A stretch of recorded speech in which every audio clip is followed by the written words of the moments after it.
Hello students. तो last time हमने inbreeding पढ़ा था। तो उस इनब्रीडिंग में लास्ट टाइम स्टडी किया था इनब्रीडिंग डिप्रेशन। तो इनब्रीडिंग डिप्रेशन क्या थी कि अगर क्लोज इनब्रीडिंग कराते रहेंगे कंटिन्यूस तो वो किसको लीड करेगा, ओवरऑल फर्टिलिटी है और प्रोडक्टिविटी है वो क्या हो जाएगी, कम हो जाएगी। अगर कंटिन्यू इनब्रीडिंग कराते रहे तो उस चीज़ को बोल रहे थे इनब्रीडिंग डिप्रेशन आ जाएगी, यानी कि हाइब्रिड करेक्टर आने बंद हो जाएंगे अगर कंटिन्यू यही कराते रहे तो, क्योंकि होमोजाइगोसिटी इंक्रीज हो जाएगी और नए करेक्टर आना बंद हो जाएगा। अब कह रहा है अगर ये कहीं प्रॉब्लम आ जाए इन ब्रीडिंग डिप्रेशन को तो इसको फिर से नॉर्मल कंडीशन में कैसे मेंटेन करेंगे।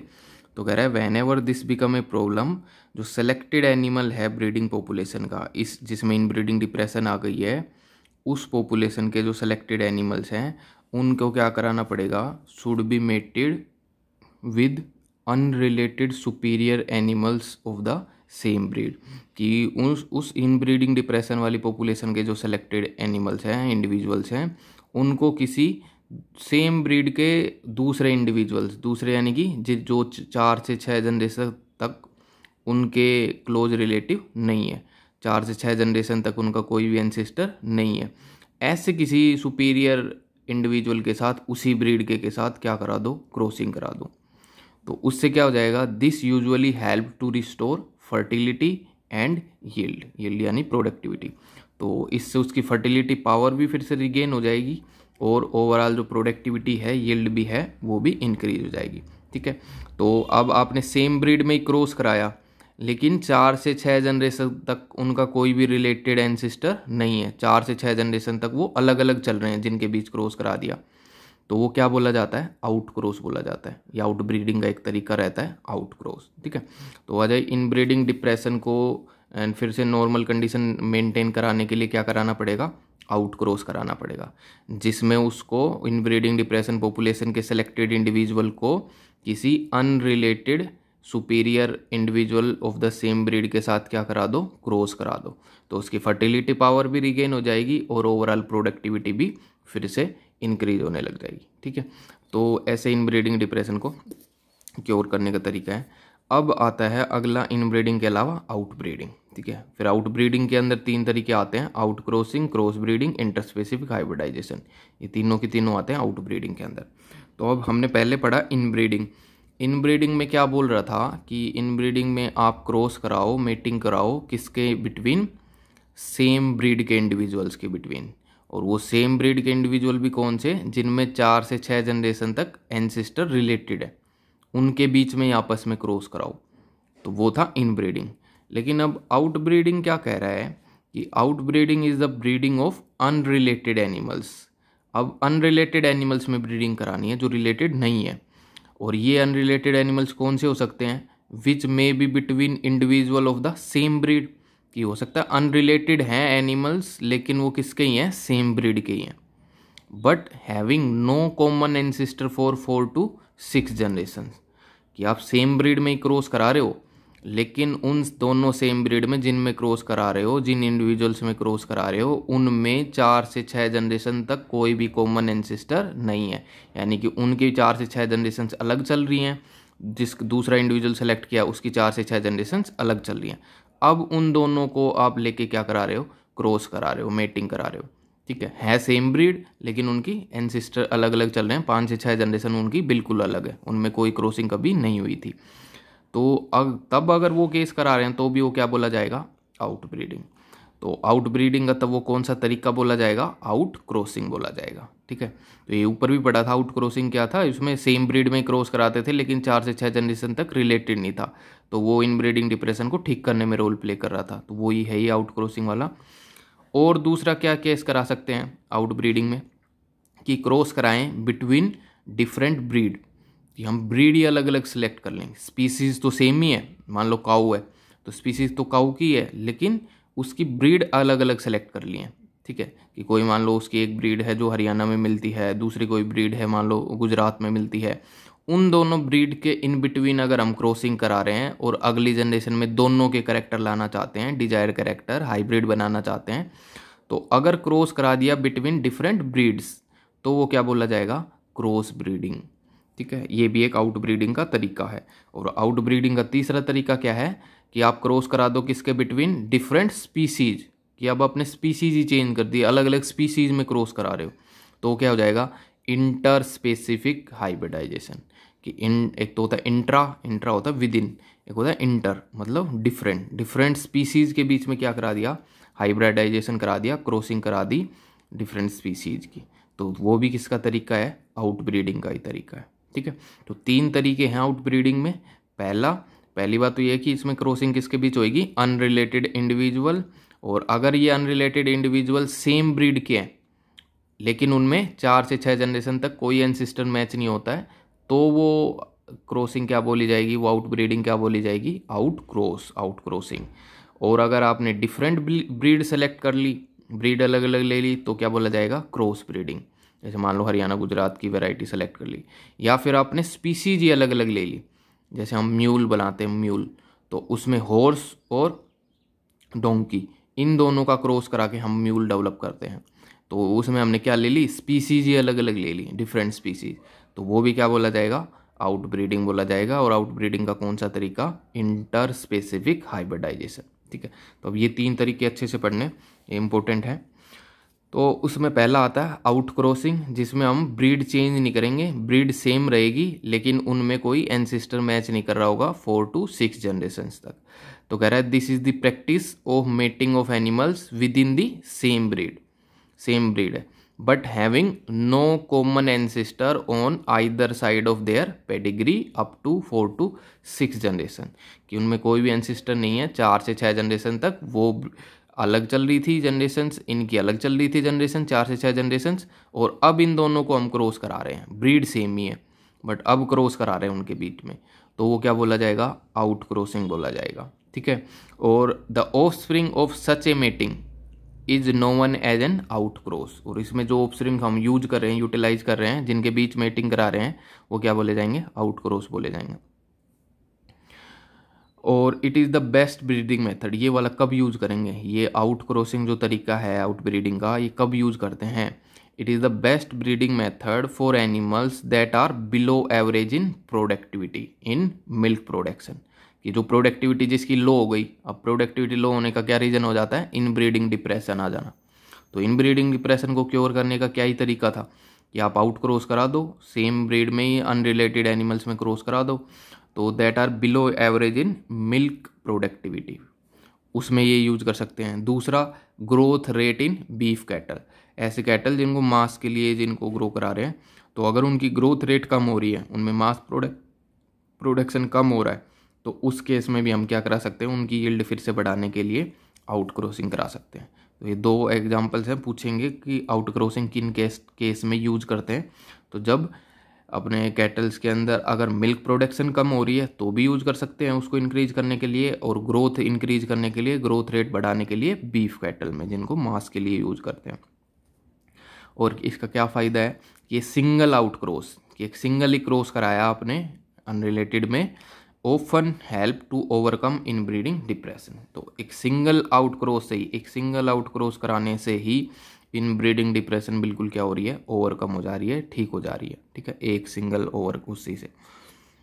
तो ये आपको पढ़ना है आउट क्रॉसिंग, जो आउट ब्रीडिंग का पहला तरीका है, जिसके अंदर आउट क्रॉसिंग में सेम ब्रीड रखेंगे लेकिन कोई कॉमन एंसेस्टर नहीं होगा 4 से 6 जनरेशन का, वो बिल्कुल अलग 4 से 6 जनरेशन चल रही होगी, उसकी अलग चल रही होगी, ब्रीड सेम ही है, अब हमने उनमें क्रॉस कराया है, तो वो क्या हो गया, आउट क्रॉसिंग हो गई, आउट ब्रीडिंग का तरीका हो गया। दूसरा आउट ब्रीडिंग का क्या तरीका आता है, क्रॉस ब्रीडिंग, कि इसमें अब हमने ब्रीड ही क्या सेलेक्ट कर ली, अलग अलग सेलेक्ट कर ली, और उनके बीच क्या करा दिया, क्रॉस करा दिया। तो कह रहा है in this method superior male of one breed are mated with superior female of another breed. अब ब्रीड अलग अलग सेलेक्ट कर ली, मान लो एक हरियाणा की ब्रीड है काऊ की, एक गुजरात की है, उन दोनों को सेलेक्ट कर लिया। अब वो स्पीसीज तो सेम ही है, काऊ की स्पीसीज सेम है, लेकिन उनकी ब्रीड अलग अलग सेलेक्ट कर ली हमने। तो superior male of one breed are mated with superior female of another breed, उनके बीच में क्रॉस करा दिया हमने। इससे क्या हो जाएगा, cross breeding allow the desirable quality of 2 different breed to be combined.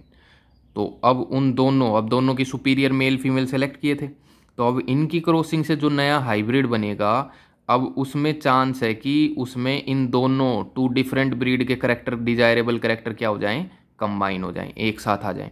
कि मान लो एक के पास अच्छा करेक्टर था कि मिल्क प्रोडक्शन बहुत ज़्यादा थी, दूसरे की प्रॉपर्टी थी कि वो डिजीज रेजिस्टेंट था। अब हम चाहते हैं कि ये दोनों प्रॉपर्टी एक इंडिविजुअल में आ जाए, हाइब्रिड बना दें हम इन दोनों का।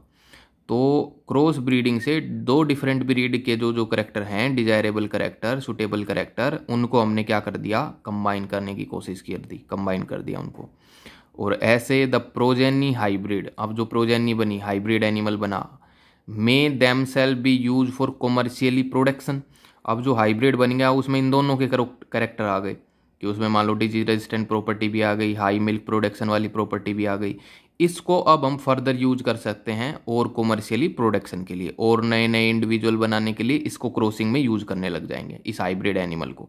कि अब इस हाइब्रिड एनिमल से किसी की क्रॉसिंग कराएंगे सो दैट जितनी आगे प्रोजेनी बनेंगी उन सारों में ये सारे करेक्टर, डिजायरेबल करेक्टर आते रहें। तो एक तो उसको कॉमर्शियली प्रोडक्शन के लिए यूज कर सकते हैं हाइब्रिड को जो बन गया। दूसरा, alternatively they may be subjected to some form of inbreeding and selection to develop a new stable breed that may be superior to the existing breed. अब कह रहा है दूसरा आप क्या कर सकते हो कि ऐसे हाइब्रिड एनिमल बना, आपका हाइब्रिड बन गया जिसमें दोनों के करेक्टर आ गए। ऐसे मान लो आपके पास दो हाइब्रिड बन गए, तो अब उनमें आपस में तुम क्या करा दो, उनमें मेल और फीमेल सेलेक्ट करा के क्या करा दो, इन ब्रीडिंग। कि दोनों में दोनों हाइब्रिड के अंदर करेक्टर आ गए डिजायर वाले, अब उनके अंदर इन ब्रीडिंग करा दो सो दैट इन ब्रीडिंग कराएंगे तो एक स्टेबल ब्रीड बन जाएगी।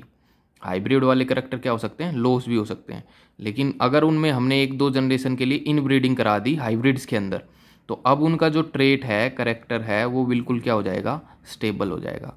और वो क्या हो जाएंगे, superior to the existing breed. जो उनके पेरेंट्स हैं उनसे वो हमेशा के लिए सुपीरियर ब्रीड हमारे पास आ जाएगी।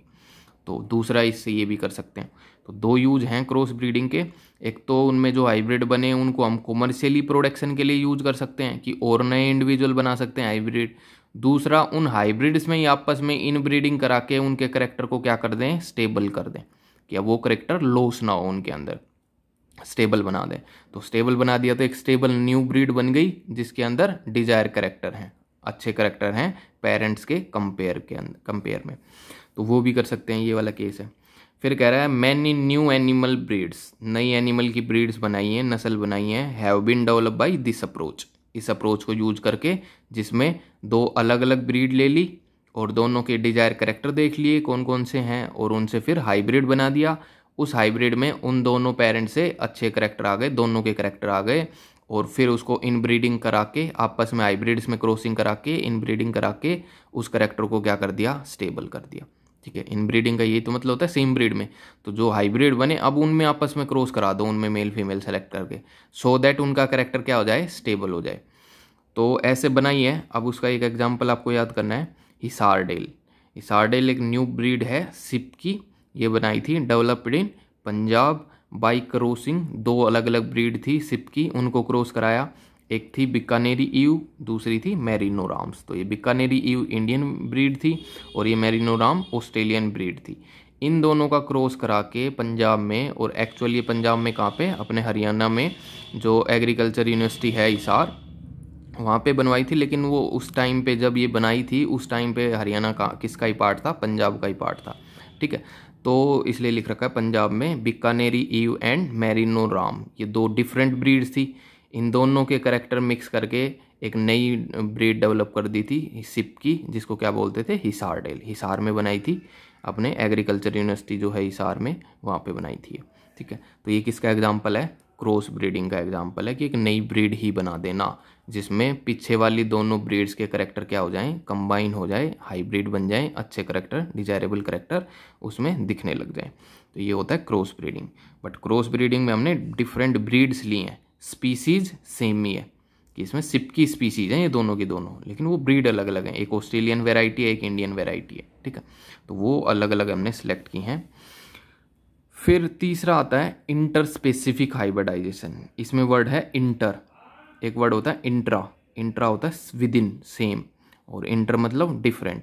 Inter specific, different species select कर ली और उन स्पीसीज में क्या करा दिया, क्रॉस करा दिया, हाइब्रिडाइजेशन करा दिया, हाइब्रिड बनाने की कोशिश करी। तो कई बार ये सक्सेसफुल होता है, अगर डिफरेंट स्पीसीज में अगर हम क्रॉस कराएंगे, कई बार फ्यूजन ऑफ गैमेट हो जाता है, कई बार नहीं टेक भी प्लेस करता, नहीं भी हो पाता कई बार।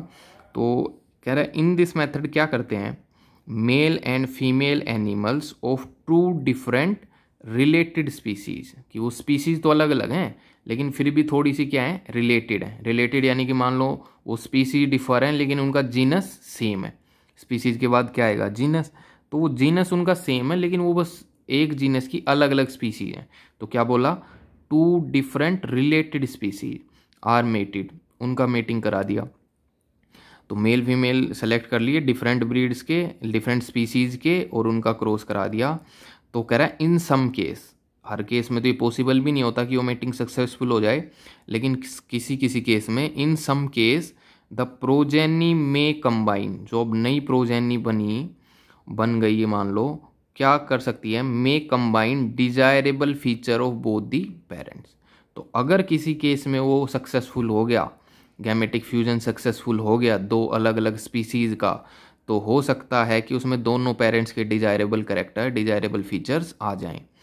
And may be of considerable economic value, और हो सकता है वो जो नया इंडिविजुअल हाइब्रिड बना उसकी कोई इकोनॉमिक वैल्यू हो दोनों पेरेंट्स के कंपेयर में, कि उन दोनों से वो अच्छा यूज होता हो। फॉर एग्जाम्पल ऐसे ही हमने कौन डेवलप कर रखा है, म्यूल बना रखा है। फिर कह रहा है do you know what cross lead to the production of mule.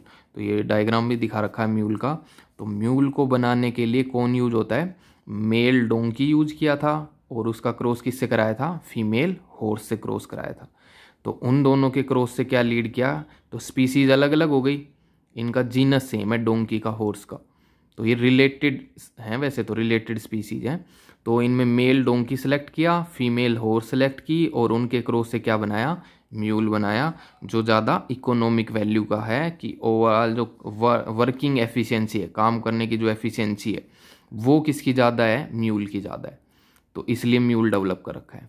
और म्यूल के अलावा दूसरा एक केस क्या बना सकते हैं, हिनी बनाते हैं। उसमें क्या लेते हैं, मेल तो हॉर्स लेते हैं और फीमेल डोंकी लेते हैं। इनका क्रॉस करा के हिनी बनाएंगे, और म्यूल बनाने में मेल डोंकी लेंगे और फीमेल हॉर्स। तो ये आपको लिख लेना है साइड में, ठीक है। और हॉर्स और डोंकी की ये जीनस और स्पीसीज नेम लिख रखा है, इक्वस कैबेलस, वो तो किसको बोलते हैं, हॉर्स को, और डोंकी को क्या बोलते हैं, इक्वस अफ्रीकैनस। तो इक्वस तो इनका जीनस है और ये दोनों स्पीसीज नेम है। तो जीनस तो सेम है, स्पीसीज अलग अलग हैं ये दोनों, ठीक है। तो डिफरेंट स्पीसीज के बीच क्रॉस कराया है तो इंटर स्पेसिफिक हाइब्रिडाइजेशन। और ये तीनों के तीनों, out cross, cross breeding, interspecific hybridisation, तीनों के तीनों किसके तरीके हैं, आउट ब्रीडिंग के तरीके हैं। तो आउट ब्रीडिंग का पहला तरीका आया क्रॉस ब्रीडिंग, जिसमें हमने ब्रीड सेम रखी लेकिन उनमें 4 से 6 जनरेशन तक कोई कॉमन एंसेस्टर नहीं था, उनमें क्रॉस कराया। और इससे क्या फ़ायदा हुआ कि जो इन एनिमल्स की प्रोडक्टिविटी, मिल्क प्रोडक्शन या ग्रोथ रेट बीफ कैटल में वो कम था, वो क्या हो गया, ओवरकम हो गया। यानी कि क्या ठीक कर ली, इन ब्रीडिंग डिप्रेशन। एक सिंगल आउट क्रॉस से, एक ही सिंगल आउट क्रॉस से इन ब्रीडिंग डिप्रेशन क्या हो जाती है, ओवरकम हो जाती है। तो आउट क्रॉस को उसमें यूज करेंगे, ब्रीड इसमें सेम ही थी। दूसरा तरीका आया आउट ब्रीडिंग का, क्रॉस ब्रीडिंग, जिसके अंदर हमने ब्रीड क्या कर दी, डिफर कर दी, और दोनों ब्रीड्स के सुपीरियर मेल और सुपीरियर फीमेल को सेलेक्ट कर लिया, उन दोनों में क्रॉस करा दिया, और क्रॉस कराने से जो नया इंडिविजुअल बना वो कैसा आ गया, हाइब्रिड आ गया, दोनों से अच्छा आ गया। अब उस हाइब्रिड को हम यूज़ कर सकते हैं बार बार क्रॉस करा के नए नए हाइब्रिड बनाने में। तो यानी कि वो तो क्या हो गया, कॉमर्शियली प्रोडक्शन। या हम उस हाइब्रिड वेराइटी को स्टेबल कर सकते हैं, परमानेंट कर सकते हैं। कैसे, उन हाइब्रिड्स के आपस में अच्छे जो हाइब्रिड्स हैं उनमें क्या करा दो, इन ब्रीडिंग करा दो, क्रॉस करा दो, और वो करेक्टर उनके क्या हो जाएंगे, डिजायरेबल करेक्टर, स्टेबल हो जाएंगे। तो वो भी कर सकते हैं। और इसका एक एग्जांपल आपको याद करना है, पंजाब में क्या बनाई थी, सिप की वैरायटी बनाई थी हिसारडेल, जिसमें किस किस को क्रॉस कराया, बीकानेरी ईव इंडियन वैरायटी और मेरिनो राम्स जो ऑस्ट्रेलियन वैरायटी थी, उन दोनों को क्रॉस करा दिया इनसे, ठीक है। तो ये इन दोनों में अच्छे करेक्टर आ गए कि उसके अंदर वुल प्रोडक्शन अच्छी होने लग गई, उसके अंदर हिसारडेल के अंदर, पुरानी वाली सिप्स के कंपेयर में, ठीक है। तो ये क्रॉस ब्रीडिंग था। और लास्ट क्या हमने पढ़ा, इंटर स्पेसिफिक हाइब्रिडाइजेशन, जिसके अंदर हमने स्पीसीज ही अलग अलग सेलेक्ट कर ली, लेकिन अलग अलग स्पीसीज सेलेक्ट कर ली लेकिन वो फिर भी रिलेटेड स्पीसीज हैं, उनका जीनस सेम है।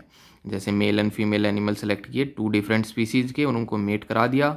और जैसे ऐसे हमने क्या तैयार कर रखा है कि सम केस में ये पॉसिबल हो जाता है, ज़्यादातर केस में नहीं भी पॉसिबल होता कि डिफरेंट गैमेट्स फ्यूज हो जाएं डिफरेंट स्पीसीज के, लेकिन अगर किसी में फ्यूज हो जाते हैं तो हो सकता है प्रोजेनी बन जाए, नेक्स्ट जनरेशन बन जाए। जैसे हमने एक बना के देखा है, कौन म्यूल बनाया है, जिसमें किसका क्रॉसिंग लीड किया है, मेल डोंकी और फीमेल हॉर्स का क्रॉस करा के म्यूल डेवलप किया है, और इसकी ज़्यादा इकोनॉमिक वैल्यू है compare to horse and donkey. ठीक है, तो आपको ये 3 आउटब्रीडिंग के तरीके, उससे पहले इनब्रीडिंग, ये अच्छे से याद करके अपनी जूलॉजी की नोटबुक में इनको नोट भी करना है और याद करना है इनको।